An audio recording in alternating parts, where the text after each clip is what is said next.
Good evening.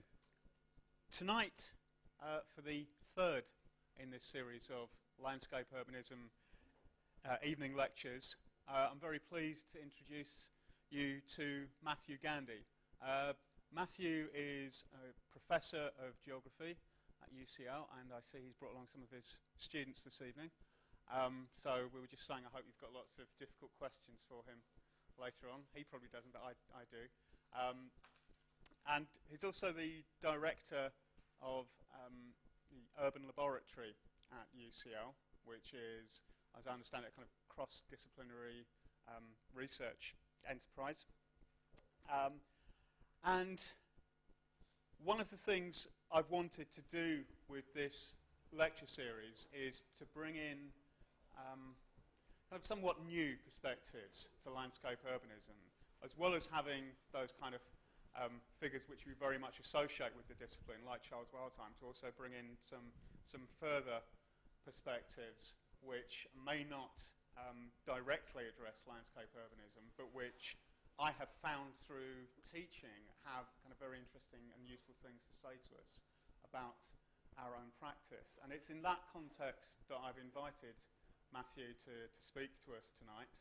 And I would just say, very much, with reference to the title, Cyborg Urbanisation, what I found particularly kind of useful and interesting is the ways in which Matthew's writings, such as Concrete and Clay and Learning from Lagos, try to realise and understand the types of connections that go on in urbanism, the connections which are kind of biological and social and political and subjective. So, without saying anything more than that, I shall now hand you over to Matthew Gandy. Thank you.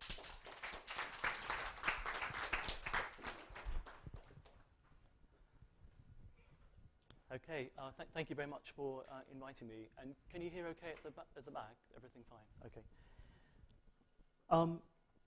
Yes, as Doug said, I'm a professor of geography at UCL just up the road, and my main interests, I would say, are landscape and infrastructure and the intersection between the two.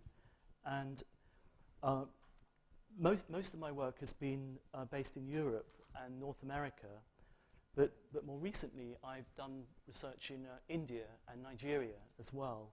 And that's been very important for me in terms of challenging and reworking some of the theoretical assumptions and bodies of work that I've been using previously. Now, looking at the cyborg urbanisation as a theme to look at,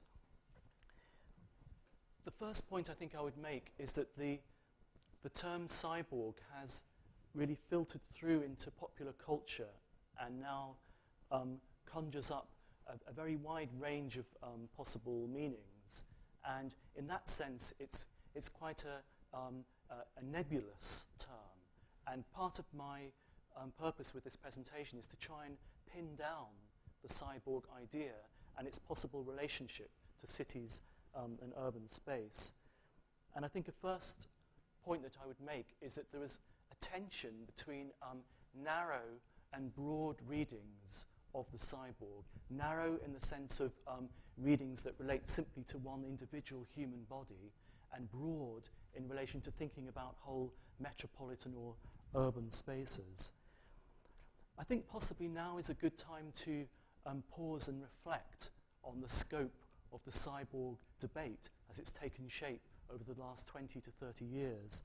And I was very struck by a very interesting piece of work by Perry Anderson, The Origins of Postmodernity, that was published, I think, in 1998, where, in a sense, he attempted a history of the recent past in relation to a particular conceptual terrain. And what I'm going to try to do this evening, then, is to piece together some of the fragments and connections around this important debate. I think there are 7 areas, perhaps, I want to touch on. I think I'd like to start by thinking about the location of the cyborg where it really came from, this idea. I'd like then to look at some of the diverse meanings of the contemporary cyborg. I then want to reflect on what cyborg theory might be. And in particular, of course, I want to revisit some of these classic arguments of Donna Haraway.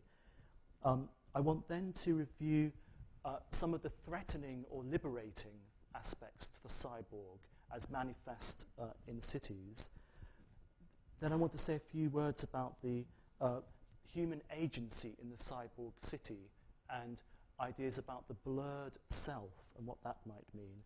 And then finally, I want to conclude the presentation by thinking through the building of space and some of the co-evolutionary dynamics between the body and space, and to think what theoretical implications might flow from that. So, to start with then, the origins of the cyborg, I think that it's important to recognize that the radical fusion of technology and the body emerged well before the term cyborg began to acquire its current range of potential meanings and applications. So in the visual arts, for example, this is Francis Picabia, Voilà la femme, 1915, or Hans Bellmer, La Mitrailleuse, 1937. We can find these fantastical combinations of the human body and technological or inorganic forms and objects that predate the word or the term cyborg as we currently recognize it. The fantastical conjunction of human and machine, of course, is represented in cinema. Fritz Lang's Metropolis, 1927. So I think what I'm trying to suggest is that the sense of a cyborg tendency has some interconnections with romanticist or in fact modernist fascinations with artificial humans, a sense of unease with these boundaries between the human and the non-human. And if we wanted to trace some threads to this, we could go back even further to the 19th century and interest in mannequins. This is Henri Meillardet, Automaton, from 1810. It's really quite early, but nevertheless it's a rather uncanny image, perhaps. But in terms of the contemporary cyborg, we need to move forward really to the Cold War techno-utopias associated in particular with NASA science. The modern word cyborg is generally ascribed to Manfred Clynes and Nathan Klein in 1960. And they were very interested in how the human body might be able to flourish in inhospitable or extraterrestrial situations. So the idea of the cyborg then was a complex technological apparatus attached to the human body to enhance its metabolic functionings in difficult terrain. They make the analogy that some of you will be familiar with from their writings of the possibility of an intelligent fish that wished to live on land and developed the appropriate technological apparatus to extend its habitat. I think the notion of the cyborg as a metabolic enhancement of the human body also links with aspects of engineering in the 1960s. I think, for example, of Abel Wohlman's essay, The Metabolism of Cities in 1965, and these early attempts to develop a technical or metabolically mediated understanding of the modern human body in relation to urban space. But the enhanced body, we can also move backwards in time before the NASA research. This is a firefighter's respirator from Paris in 1910, and I think it captures something of this effort to technologically enhance bodily capacities in the modern metropolis. Now, in addition to these metabolic enhancements of the body, another strand that Clynes and Klein developed was the notion of the cyborg as a complicated way of freeing human creativity that if the metabolic functions of the body could be enhanced or protected or developed, then the creative functions might be allowed to augment or grow or develop. And I think that some of the radical architectural interventions, such as Ant Farm, also picked up on this idea of the creative potential of the technologically enhanced human body. So this is the Ant Farm installation, EnviroMan, which is described as plugged into the alpha computer environments of the howdy-doody future. Image technology is born. It's kind of interesting to look at some of the original essays and what Ant Farm thought they were really developing. But for architectural critics such as Michael Zorkin, the Ant Farm was a kind of post-surrealist surreality dedicated to the pursuit of fun. So the technological augmentation, then, of human creative potential was one important strand. I think another, in terms of the early emergence of the modern cyborg, was a sense of bubbles or pods or radical enhancements of what we might call superspace. In a similar fashion to Ant Farm, Hans Rucker, with their Flyhead from 1968, Hans Rucker, based in Vienna between 1967 and as recently as 1992, developing environmental control helmets and other playful technological devices to expand the scope of the human body. So that as we move through the 1960s and 1970s, there's a sense of a late modern extra structure emerging, a shift possibly from a sort of crude Superman model to superspace. Now, in terms of architectural interventions, which are obviously familiar to many of you, I think that the Fuller Sadao biosphere in Montreal is one possible example of this, of a radical spatial augmentation, using sort of bubbles and pods, and sometimes emulating aspects of biological functions or organs. The Japanese metabolist movement perhaps also could be placed in this category. Curious experience actually visiting the biosphere. I don't know how many people here have done that, but approaching it from a distance and then actually standing inside it and looking through it at Montreal. And the original acrylic covering apparently vaporized during a fire in 1976, so you're not really seeing it quite how it's meant to have been created.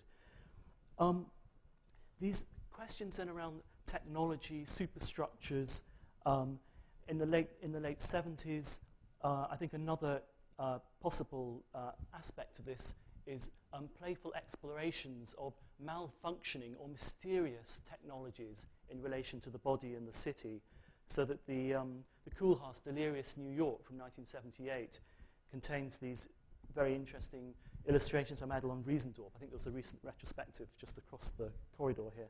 This is Freud Unlimited from 1978, produced in a context of anxiety about technology, the body, and the city. New York City had a fiscal crisis in 1975, and this provoked a sense of confusion about the nature of planning and coordination, I think, within Manhattan and the modern metropolis. And some of these aspects to a kind of combined fiscal psychic dislocation, I think, are quite nicely picked up in some of Riesendorf's illustrations in this book. So what I've tried to suggest then is that during this phase in the 1960s and 1970s, we've got this rather curious set of associations with the cyborg beginning to emerge, linked with space science, linked with certain developments in architecture, but also crisscrossing other important philosophical developments.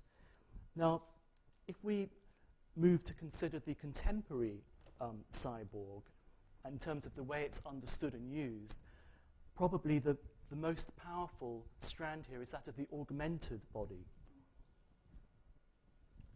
And in terms of the augmented body, the cyborg body, we can link to a set of medical and scientific developments ranging across whole organism cloning, in vitro fertilization, gene sequencing, advanced prosthetics, and other sophisticated medical interventions and technologies. But I think that one aspect that is especially interesting in this regard is a movement away from, if you like, mechanical prosthetic augmentations to the human body to sophisticated interactions with what's left of the human nervous system itself. So some of the latest prosthetic developments are really, in purely scientific terms, really extremely interesting. So we've got artificial eyes developed at Stanford University, for example, which use thousands of microlight sensors or photodiodes, and apparently they're able to provide rudimentary sight that can allow the reading of large print or even the recognition of faces. There's a new generation of prosthetic hands that are now sufficiently sophisticated to allow the playing of musical instruments.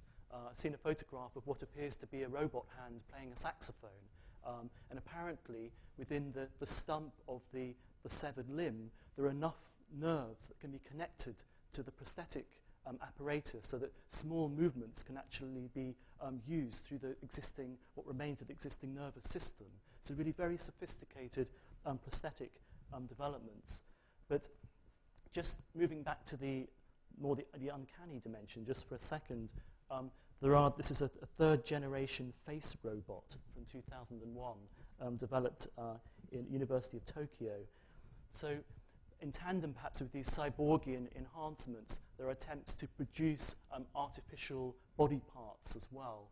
And of course the idea of the android as a figure which is quite closely associated with the cyborg figure as the stuff of science fiction as well as aspects of scientific research and development. In terms of enhancements to human strength, there are developments in the University of California, so-called Bleek's system, which has medical applications to allow nurses to lift heavy patients. It strengthens the limbs, but also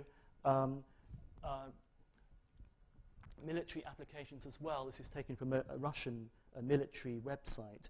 So that when we begin to look at some of these cyborgian enhancements of the human body, there's an immediate tension between those technological devices that might repair or enhance the human body, or which would actually provide greater power or military strength in relation to specific situations. So immediately then there's something of a tension through the kind of cyborgian interactions with the human body, even from the same technological development, this Bleek's system having both medical and military applications. In the field of the visual arts, again, the cyborg has been an important figure in terms of net art. The American net artist Tina LaPorta, with her future body, depicts a female body in motion as a surface grid of meshworks, meshwork-like connections, a hollow human form that moves through virtual space. But in her writings about her work, she suggests that computer code and genetic code are essentially very similar. And this is a theme that I want to stress, this peculiar coalescence between aspects of biology and architecture and spatial practice. And this I think you can pick up on in some artistic interventions as well. Very different from the work of Tina LaPorta, and also familiar, I'm sure, to many of you, is the work of the Italian artist Stellark, through his body multiple performances. This is called Third Arm, actually performed at a very early stage. This is about 1980. So we're really talking in some respects at the earlier phase of this elaboration of the cyborg concept in art. Stellark, rather unlike LaPorta, is interested in the multiplication rather than the dissolution of the body. And this is really rather different from some of the digital representations of the human body. But we might wonder whether Stellark himself has lapsed into a degree of self-parody, perhaps, with some of his more recent artistic interventions. And he's spawned his own kind of army of replicants doing similar kind of interventions. One other example just to leave you with in terms of the cyborg as a figure for art installations is Kenji Yanobe, a radiation suit from 1996. I think a rather kind of a dejected and lonely figure, if this was what you would have to be in the wake of a sort of apocalyptic scenario. Interestingly, one other thread I would like to just mention during the course of this presentation is that when you look outside the dominance of Anglo-American debates and discussions around the cyborg, there are other interesting threads that come in. I saw an Italian article which reflected on the loneliness of the cyborg. And looking at this suit, I kind of thought of this sense of isolation through cyborgization. A further area, obviously, where the cyborg has featured quite prominently in contemporary culture is that in terms of cinematic depictions. And I think that here there is something of a divergence in the 1980s when the cyborg figure begins to be directly linked to cinematic representations. There's something of a divergence between identity issues, and I'm thinking particularly of Blade Runner. I hesitate to say Ridley Scott's Blade Runner because there were many other people involved in making this film, and it strikes me that with every director's cut he brings out, he's desperately trying to prevent the role of the designers and screenwriters and other people involved in what remains actually an extremely interesting film. Nevertheless, I think this uncertain boundary between the human and the non-human is one of the themes that emerges from Blade Runner. From a not very different tack, the kind of superhuman figure, Paul Verhoeven's Robocop, is of course a kind of classic recent representation, the enhanced law-enforcing figure trying to sort out a post-industrial Detroit. I think that one theme actually we can sketch that connects between Robocop and this really rather extraordinary film Starship Troopers, which I was chatting to Doug about a second ago. There is, I think, an emphasis on the fragility of the human body, through this extraordinary violence that happens between these insect invaders and this colonial enterprise of the future.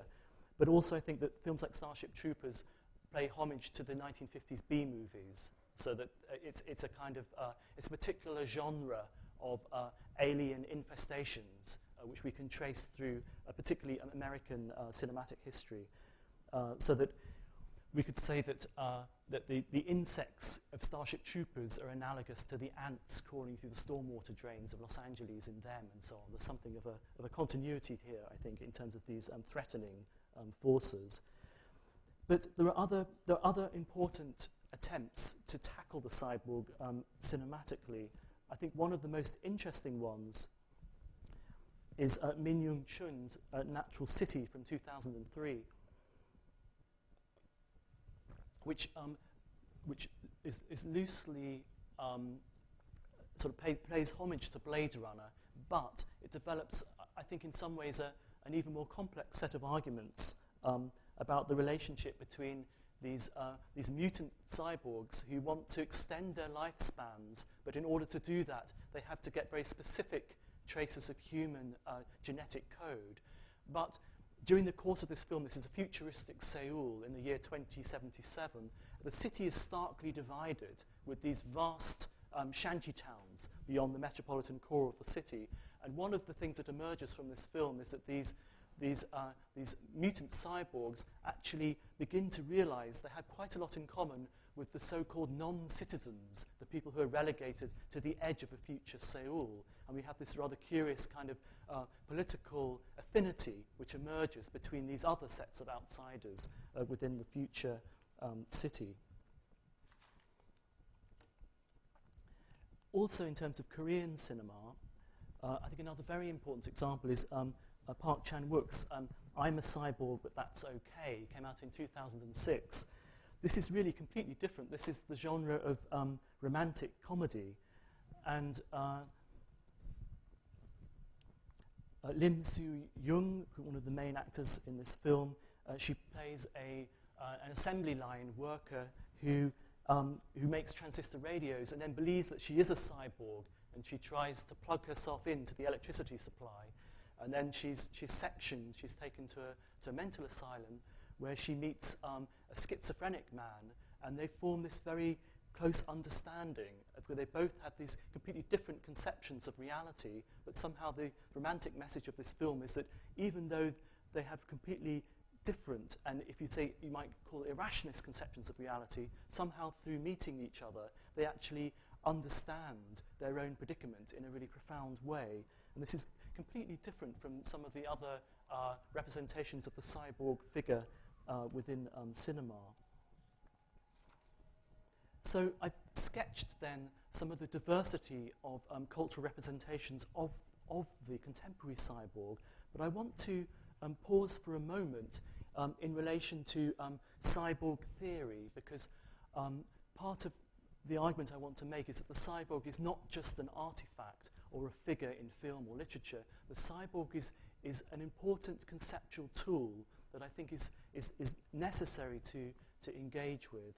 And really the critical intervention here is that of Donna Haraway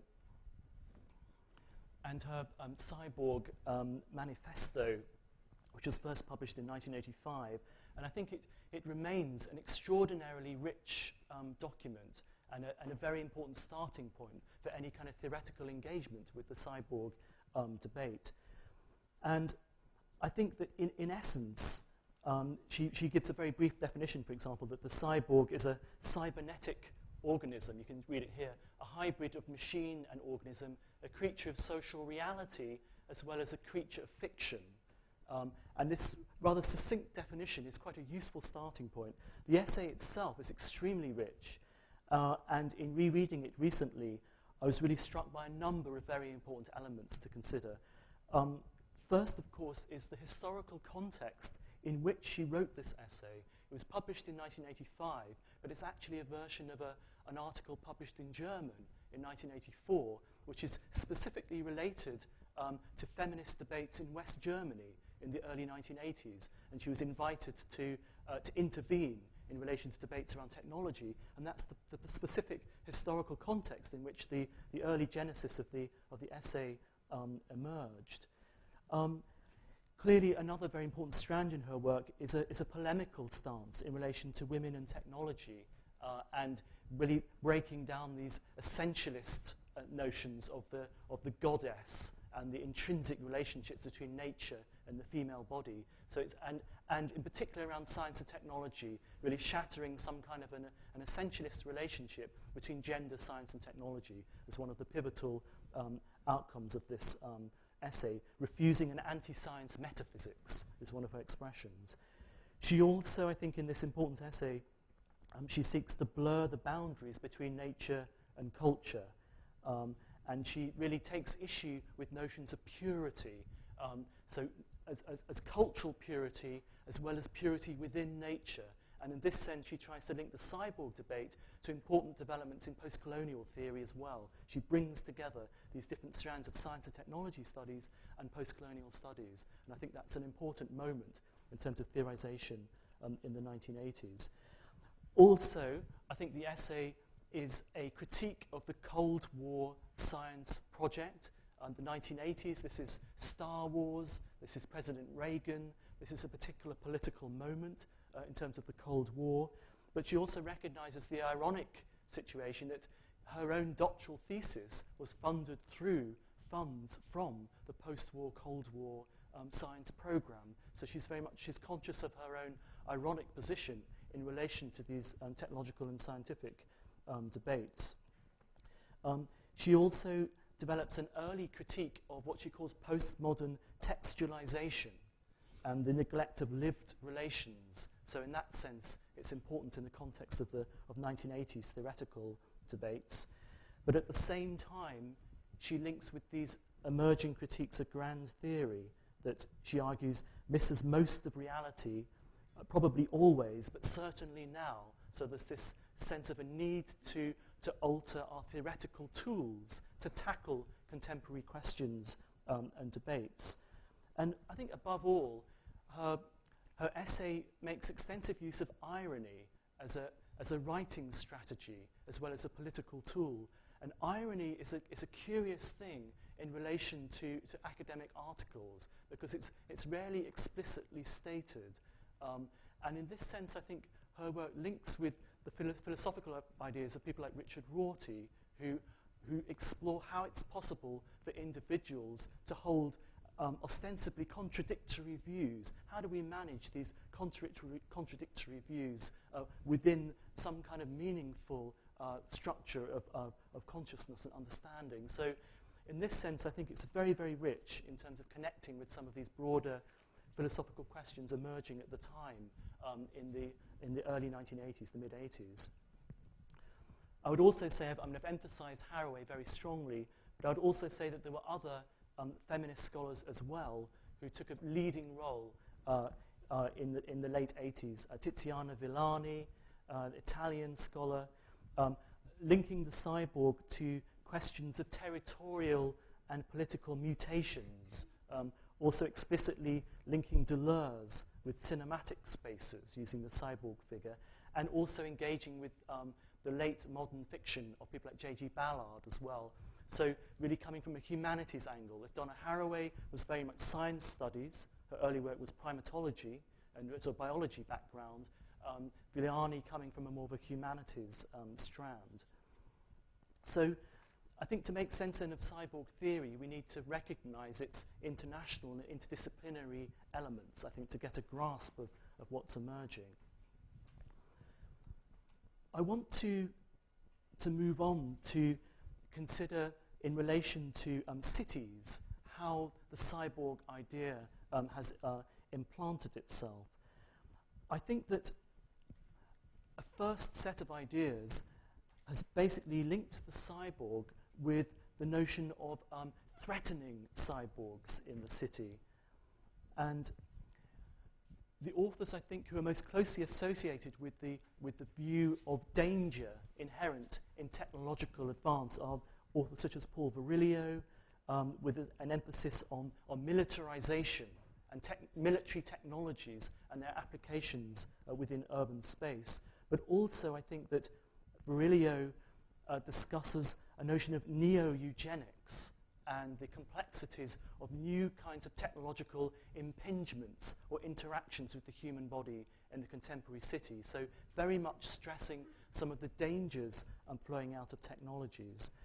And it's really in the arena of urban warfare that we find some of the most dramatic illustrations of the threatening cyborg figure. And this, I think, is also linked to a geopolitical reality that warfare is increasingly focused in an urban arena. And if you look over the last 100 years, that wars have increasingly involved civilians as casualties. That's an important change in terms of the geopolitics and the territorial focus of war, if we look over a longer period of time. And just thinking about the territoriality in war, extremely interesting exhibition at Kunstwerk in Berlin, which involved Eyal Weizmann and a number of other architectural critics. But it looked, one of the themes explored in this exhibition was the use of technology in an urban context, the politics of technology in a violent urban context. And one installation I remember from this exhibition when I saw it, which really stuck in my mind, was a street in a Palestinian town, and you see a vehicle approaching. You're not quite sure what it's for, a heavily armored vehicle which has an enormous metal spike about 15 feet high, and it's actually, the purpose of this is to dig up a road and destroy water pipes as a form of collective punishment. So this video, which lasts about 9 or 10 minutes, shows very systematically how this heavily armored technological vehicle actually destroys pipes in a residential neighborhood. But this process of deliberately destroying infrastructure is important, because in terms of cyborg theory, we can think of metropolitan areas as the cyborgian enhancement of the individual body, that the networks of energy and water and so on that sustain the modern citizen is a cyborg tendency within metropolitan space. So to deliberately destroy infrastructure is a kind of forcible de-cyborgization, effectively, as an instrument or technique of war. Also, from a theoretical point of view, if we look at the works of people like Giorgio Agamben and his focus on bare life, that the destruction of infrastructure is forcing people into a situation of a lack of connection with modern infrastructures. So techniques of war then, linking with the threatening notion of the cyborg. And of course there are many other examples in terms of military technologies, the possibilities to see round corners, new optical apparatus, a whole panoply of new technological advances and developments that people like Stephen Graham, geographer at Durham University, have explored in a very interesting way. So we've got that, if you like, that threatening apparatus of the cyborg as it contends with the contemporary city. But there is also another strand, which is that of the liberating cyborg. And this book, which I picked up in the bookshop downstairs, actually, it's a great, I think it's one of the AA's own publications, this one. Akira Suzuki, Do Android Flows Fly Over the Skies of an Electronic Tokyo? And the architect Suzuki develops an incredibly upbeat vision of what the cyborg might mean in a contemporary urban context. And he describes the contemporary city as one which is populated by android crows. In other words, technologically connected individuals, but with no ties to either the workplace or the family table, like the workplace desktop or the family table, free-floating, technologically connected individuals within a contemporary Tokyo. For Suzuki, then, the modern urban landscape is a soft landscape of electromagnetic waves. So it's a kind of techno-euphoria that comes through in the writings of Suzuki. And also, of course, Bill Mitchell as well, the cyborg self from 2003. And he talks about the Me++ as the technologically enhanced contemporary urban citizen. So William Mitchell writes that we can trace a lineage from Vitruvian man, sick, through the phenomenological experience of space to the contemporary networked urban citizen as a spatially extended cyborg. And so it goes on. But it's really, I think it's a strangely undifferentiated future in which the polarities and exclusions of space are largely overlooked. There's a kind of undifferentiated we of these cities like Tokyo and Boston, and it really completely ignores the emerging disparities between wired and wireless infrastructures, exemplified by the infrastructure crisis facing rapidly growing cities in the global south. So if we switch from Boston to Ajagunle in Lagos, which is a very, very poor slum area of Lagos, we find a completely different situation. This photograph here illustrates drinking water pipes passing through raw sewage, which is obviously a serious public health risk. And there's a fundamental, if you like, biopolitical divergence in cities such as Lagos between new mobile phone technologies, new wireless technologies, and a complete crisis facing the physical infrastructure of the city in terms of water and sewage networks, roads, and so on. So we have this dramatic disparity emerging. This photograph of Lagos also picks up on one or two other curious features. This sign here is very typical of such neighborhoods because of the rise of Pentecostal churches and religiosity. And for some critics, such as the novelist Chimamanda Ngozi Adichie, the rise of religiosity has fractured the public realm and actually occluded engagement with the crisis facing physical infrastructure in cities such as Lagos. And we also, thinking about cities such as Lagos compared with Boston or Tokyo, we have to ask questions about where would the capital come from to modernize such spaces in a way, if we're talking about cyborgization as a process of metropolitan infrastructure connections, how would this be achieved? And certainly, I think we need to move away from the more kind of facile teleologies comparing the 19th century with the 21st century because the flows of capital and the power relations involved are so utterly different. And that's part of the reason in some of my other work I've been quite critical of the Harvard project on the city, because I think that in relation to their work on Lagos, they never engaged with the historical components of the infrastructure crisis facing the city. So,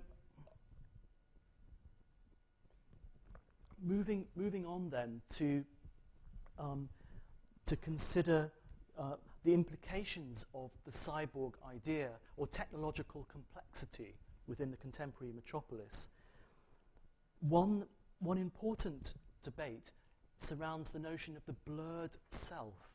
And what I'm suggesting here is that if you look at the social and cultural history of the modern city, take the French historian Alain Corbin, The Foul and the Fragrant, which is actually a history of smell as a way to understand the development of the modern metropolis and modern life, that the overriding trajectory since the early decades of the 19th century has been towards ever greater social individuation, a sense of disgust, if you like, towards communal smells and so on, and in this one facet of the social history of cities. So a move towards social individuation, of course, part of a much broader, if you like, romanticist impulse towards self-actualization and greater authenticity of the self as one of the motors of the idea of the modern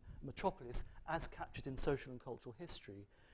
But if we're moving to a situation where the self is not so clearly defined, I think this really counters this fundamental drift in social and cultural history. If we're moving towards a more collective or blurred notion of what the self might actually mean, I think this presents an important new departure, both theoretically and empirically.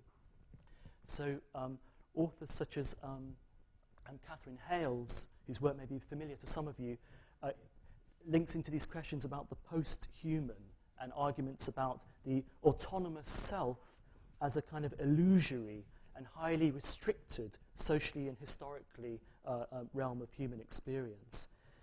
So the question is then, what happens when the human subject is increasingly merged with the fabric of the city itself? In cinema, there have been attempts to try and tackle some of these, sorry, that's the wire hitting the thing here, tackle some of these questions. Oshi's A Ghost in the Shell from 1994, which is actually set in a future of 2029, a borderless, hybridized world is presented, and a world in which there is an accumulation of incalculable data that has given rise to a new system of memory parallel to human memory. And one of the themes that comes through in this rather interesting film, much more interesting than some of the sequels that came later, is a sense of the boundary between the human and the non-human being mediated not just by new technologies, but by space as an infinite database, and that there's a parallel repository of meaning emerging in relation to data within urban space. So I think that thinking about some of these arguments then about the blurred self, I think that there are problems if we abandon the notion of some kind of autonomous self or human subject. I think there are political and philosophical problems if we're too ready to give up on this notion. Certainly, there are concerns about what we might term a kind of autonomous governmentality when we have technological systems that make their own decisions and also try to determine our own behavior. What happens, if you like, when you have increasingly sophisticated technological systems of control and decision-making which are ever more remote from any kind of democratic accountability or critical input of any kind? What are the implications of these processes as they would have take place within the urban arena? Now, some some scholars in the field of architecture have tried to differentiate different modes of artificiality in relation to the urban arena. So Christine Boyer, for example, she makes a distinction between artificial intelligence, which is very closely linked to orthodox cybernetics and machines, the mechanical brain and so on, as one particular strand, and artificial life as something which is much more layered, heterogeneous, and self-organizing. But I think even with Boyer's attempt to differentiate between artificial intelligence and artificial life, I think the political tensions remain unresolved. And I'm drawn back to Haraway's original essay, where she considers networks both as a feminist practice and as a multinational corporate strategy, that even inherent in the very notion of the network is a complicated set of social and political contradictions. Now, I've said quite a bit about the cyborg as it relates to the individual human body, but I want to, before I conclude the presentation, I want to say something about the building of space and using the cyborg to think about the city itself in a much broader context. And thinking about a city as a machine is clearly something that we can also pick up in cinema. Godard's Alphaville from 1965, a machine-like representation of the metropolis. The notion of the city as a complicated machine in the 1960s is also picked up, and probably politically in some synergy, I think, here between Godard and Lefebvre as well. Also very interested in thinking about the city as a kind of historically produced machine, and something through which we can explore links between the body, home, city, and urban. So this sense of a historically produced machine, but one that is critically, has become critically separated from political processes. So there's this classic sense of an unease in terms of the failure to reconcile the political and ethical realm with the scientific and technological realm, which not only Lefebvre but Habermas and other scholars have also been preoccupied with. So the city is a machine then, and the notion of the cyborg metaphor is potentially interesting because it's a way of thinking about the social production of nature, so that some geographers, such as Eric Swingerdow, have used the cyborg metaphor to think about how circulations of capital are actually converted into physical infrastructure within the city, thinking about the city machine as a space of flows, and how these different circuits intersect to produce the built space of the city. So this is a photograph taken in Bombay with these vast water pipes passing through the body of the city, connecting upstate water sources to richer neighborhoods downtown Bombay. But using the cyborg metaphor, though, thinking about how these vast technical apparatuses are actually constructed and the intersection between these different flows of power and capital within the modern metropolis. So I think using the cyborg in this way is really very different from the Mitchell emphasis on the electromonadic cypod, I said, or cyborg. Used in a, and I think it's used by Swingerdow and others in a relational way, to look at the hybridized socio-ecological relations that underpin the production of space, rather than simply focusing on the experience of the technologically enhanced urban citizen. So I think through the work of Swingerdow, drawing on Lefebvre, Haraway, and others, I think we're looking at the political economy of the cyborg city, which is really a very different take. So we have some very interesting work in Ecuador, where Swingerdow has looked at how flows of capital in relation to cocoa, bananas and oil at different historical phases have instituted new phases in terms of the built space of the city and really tracing through these different flows and cycles within the city. So I think the relational or perhaps the dialectical cyborg, which explicitly engages with the flow of capital within space, ranging from tangible manifestations to speculative abstraction, is really quite different from readings of the cyborg, which are much more narrow in their focus or technologically oriented.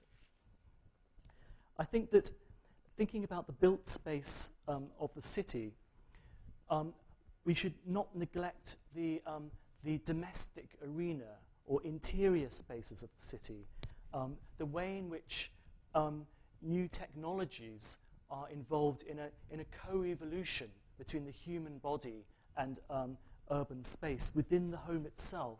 And just to give a quick illustration of this, you may recognize these pictures taken from the Gideons, Mechanization Takes Command from 1948. This is the American compact bathroom from 1908 and 1915.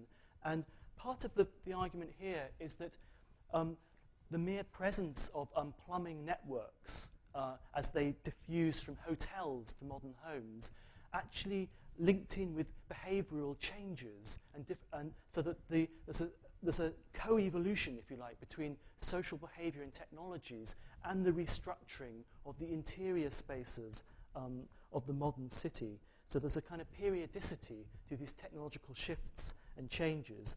And plumbing is something that's been picked up on in some of these debates because it also links to these debates about the nature of modern government or governmentality and how human behavior is often affected indirectly rather than directly.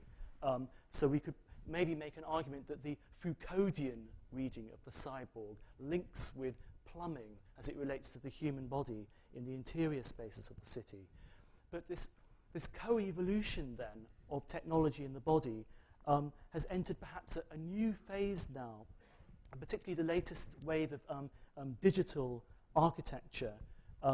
So Patrick Schumacher, who I think has spoken here before, writes about self-organizing robotic assemblages within the modern home, which will blur the distinction between architecture and furniture and so on. So there's a lot of this kind of techno emphasis here. Underlying this, I think, and I mentioned previously, is a creeping coalescence between the fields of the biological sciences and architecture, which is linked in to these latest programs of digital manipulation of data. So we have emphasis on biomorphic modeling. This is Carl Chu, X-Phylum.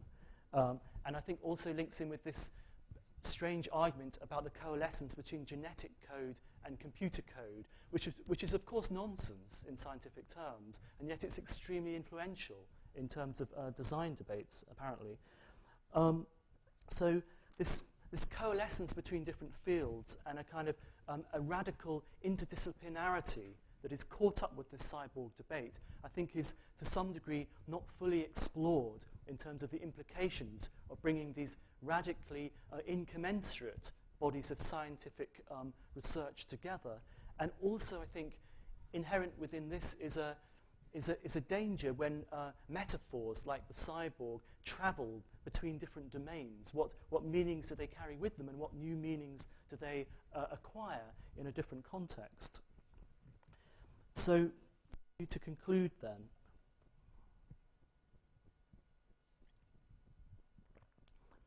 I think that if we're going to make sense of this intellectual terrain and the cyborg debate for architecture and urban thought, I think we need to return to this initial distinction I made between narrow and wide readings of the cyborg.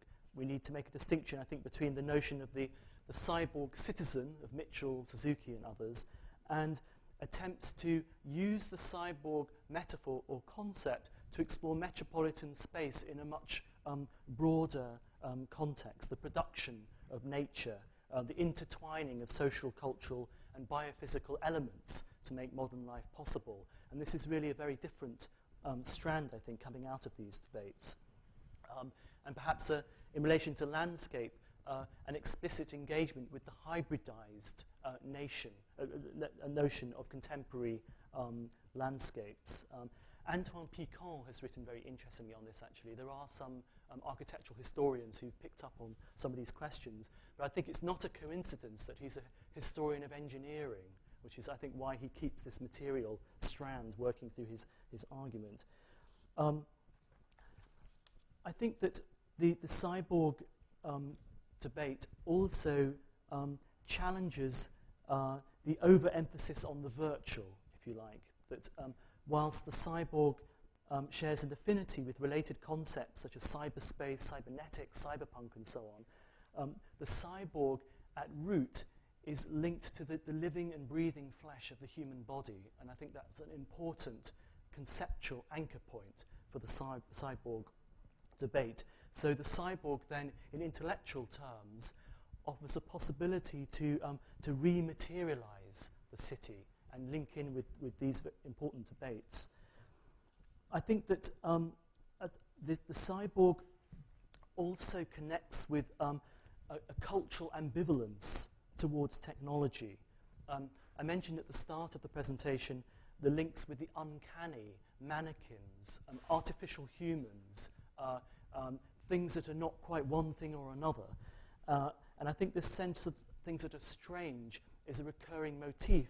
But I think that we also have to be careful about the cultural ambivalence towards technology when it becomes linked with, for example, techno-orientalist conceptions of the future metropolis, which really bring together a set of particular questions about the nature of culture, language, and space in the future city. So we need to, I think, disentangle. If we're talking about the cyborg in culture as a representation of something strange, then what are the techno-orientalist discourses that are bound up with those kinds of representations?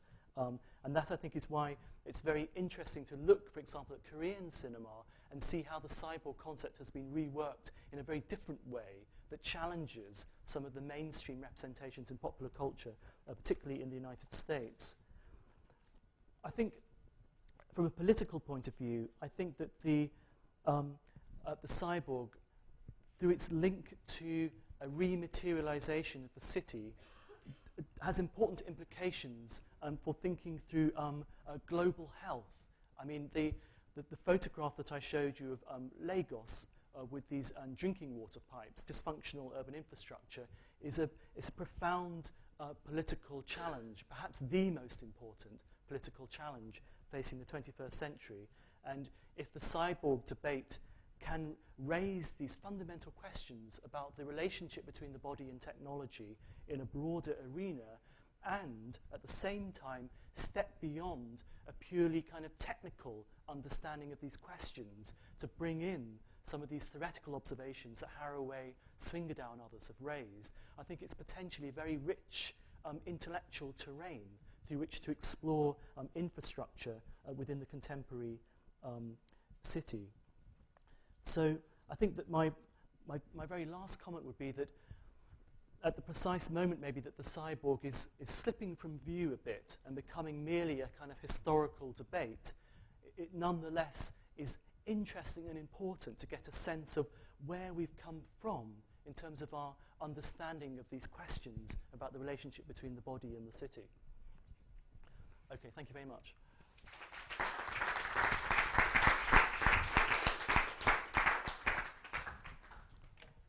Thank you very much.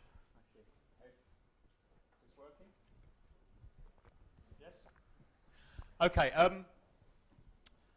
So I think what I'd like to say before I open it up to some more questions is that I find this kind of distinction between the kind of narrow and the expanded reading of the cyborg a useful distinction to make. But then I would also like perhaps to kind of just explore pushing what the relationship is, that if we can distinguish between them, then what the relationship might be between them. And the reason I asked that question especially is because I was struck by looking again at some of those images there's kind of architectural avant-garde groups from the 60s and the 70s. And one reading of what they're doing in exploring those kind of augmentations of the human is to say that it's actually dropping out of the social, in that one engages in a kind of a particular relationship with the media. One is also insulated from the social more broadly. And I wonder if that doesn't kind of signal a kind of trajectory broadly that's been pursued ever since, where certain individuals have a very privileged relationship in their kind of, it was almost like a Freudian slip there about the Cypod. In their pods, they have a very privileged relationship with the broader infrastructural networks, which we're also talking about. So I just wondered if you had time to give any consideration to what you thought the relationships were between those kind of the narrow reading of the cyborg and its relationship with the broader kind of infrastructural.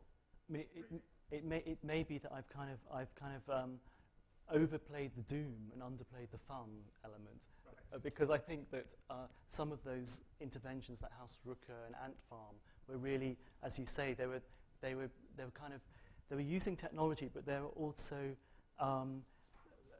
breaking away from norms and conventions, and if you like, playing with technology or subverting the original uses or intentions of technological systems. And that, I think, is an argument that Haraway does pick up on, actually, in her article, in trying to de-essentialize technology, to open up new possibilities for engagement with technology and democratize technology in new and unexpected ways. I think if just another very, very quick point, if I may, just, the narrow-broad distinction is quite schematic. I'm with you on that. But I think that if we conceptualize, let's say, the water analogy, because it's quite a useful one, if we do try to conceptualize the metabolic need of the human body, 90% water, whatever, with extremely complicated technological systems that enable us to flourish, I think it is quite useful to almost forcibly break away from the narrow view. I mean, the notion we're all cyborgs, I'm wearing glasses, I'm a cyborg, you're a cyborg, all that kind of stuff, and trying to sort of really move away from that and to think about these more complex technological intersections with the individual body. Yeah, absolutely. Yeah. Okay. So some other questions.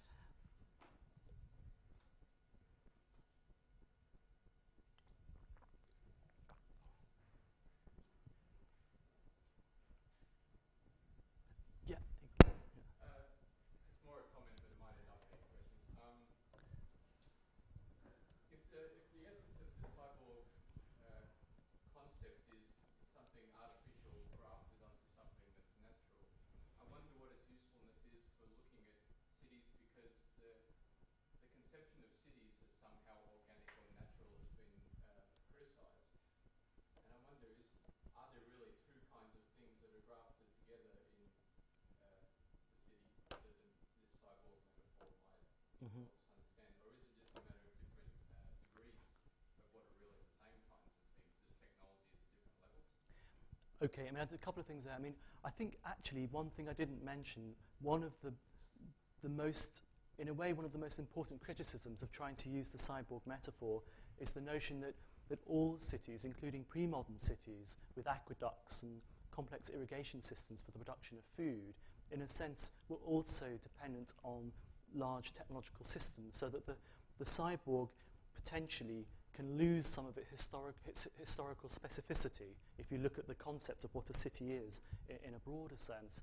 I think the interesting point about the organic and the natural and how that relates to thinking about urban space, I think that the difference, I think, between some of the sort of the ecological conceptions of the city is that some of the less reflective ecological conceptions tend to think of nature as a blueprint from which we can learn to do certain things. I think that following some of the more critical theoretical interventions on the cyborg, which break down that nature-culture boundary, that would never really emerge in that theoretical context. So I think that Haraway's understanding of the cyborg and what nature is would not, I think, be easily confused with the ecological blueprint kind of conception, which is very powerful as an ideological tool. I mean, as you know, in planning and design, it's often referred back to as the kind of what we need to emulate.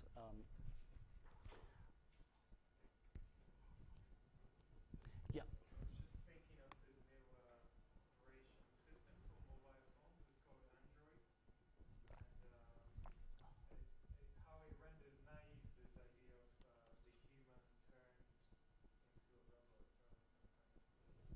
Because it's not. I mean, it almost moves away from visible infrastructure, cables, and all that kind of, the Japanese post-apocalyptical stuff, cables coming out of your brain, Mm. things, and it becomes like pure software. And even there's the religious, you mentioned the religion there, and there's this religious almost fear, of the entity, the spirit in me kind of thing. And Ghost in the Shell, there is that. If you're super high tech, you're a cyber entity. There's no longer any sort of being, just pure immanence. And in Google, Android, and that kind of thing, there's this fear as well. Mhm. It's like this thing that you can see where your friends are. It's like Google Latitude. You see where everybody is in the world. Mm. And it says the distance you are from those people. And there's all these kind of applications that get into it. So it completely moves away from being to this software, omnipresent software.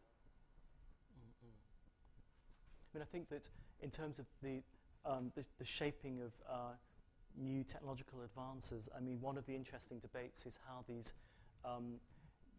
new global positioning technologies and other things will actually begin to affect human behavior when virtually everything we ever do at any time is in some sense recorded, and whether that, thinking back to the co-evolutionary dynamics of plumbing or modern bathroom, will we in the future behave differently in response to these technological systems that are monitoring or organizing what we do? Will there be implications there? I mean, the other thing that just struck me when you were asking your question is that you look at some of these science fiction representations like Blade Runner, which is Los Angeles, is it 2019? I forget now. It's not so far away. I mean, it's kind of, it's becoming nearer, the things that are being represented. But yeah.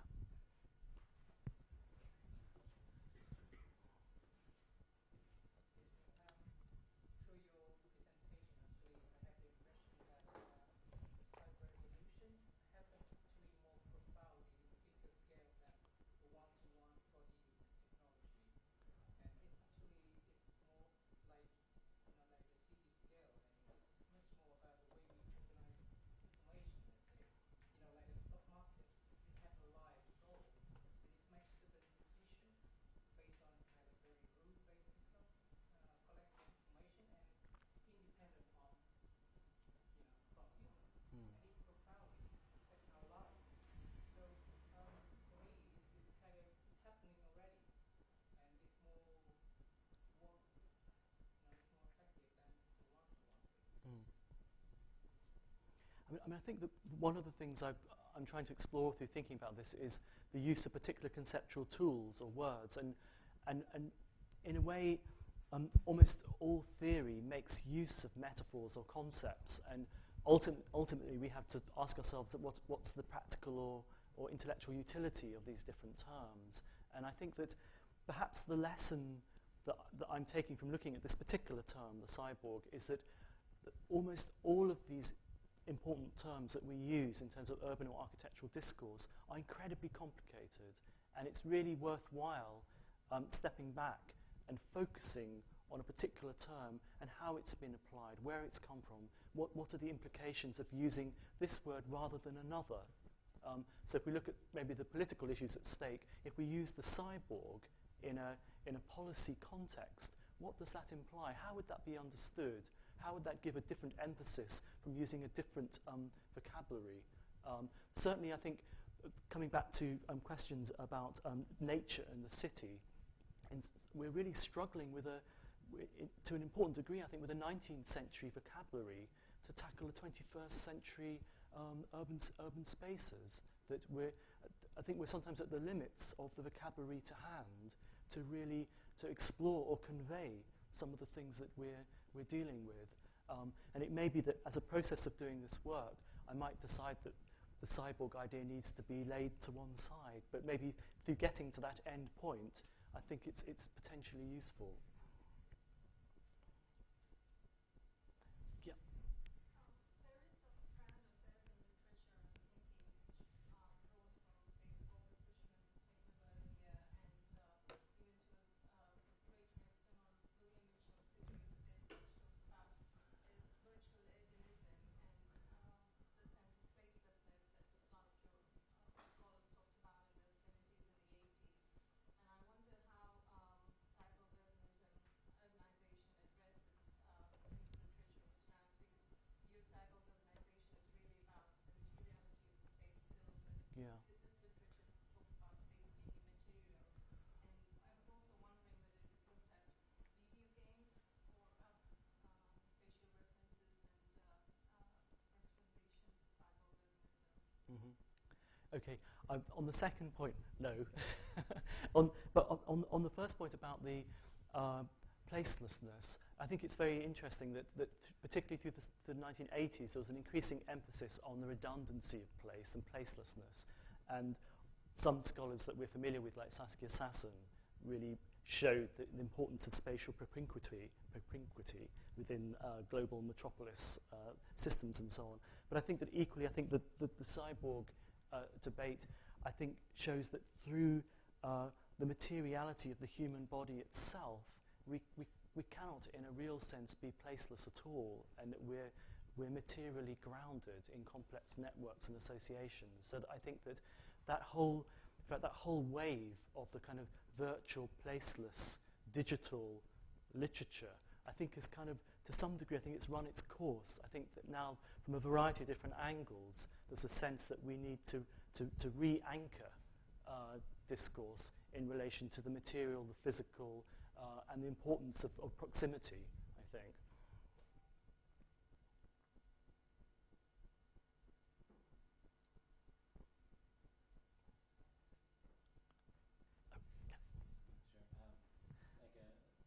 I've read a bit about how global warming is really changing the environment so much that the world's now entering almost what some scientists say is a new era that's where the environment is determined by man's occupation of it.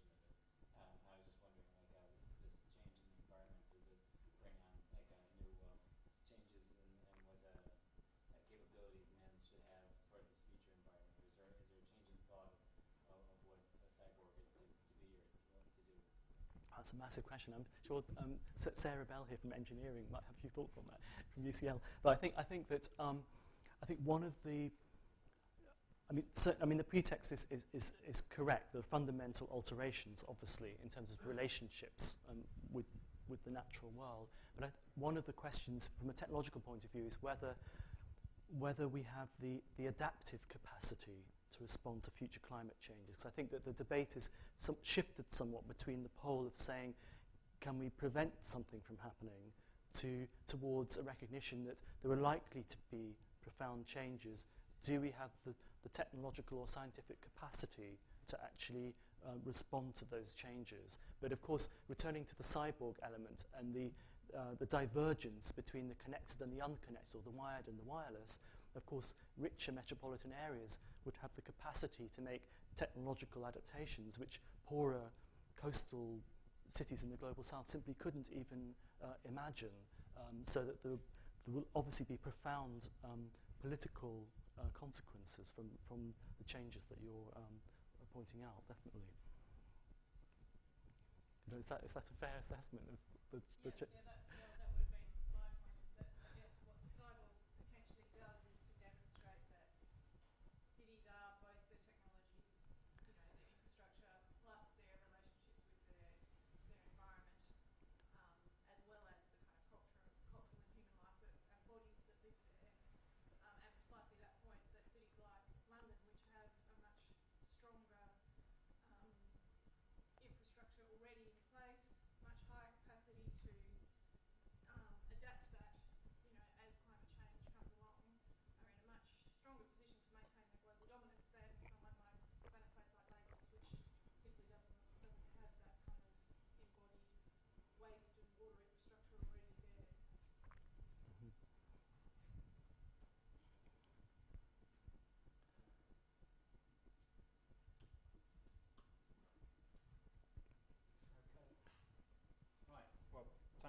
much, Matthew.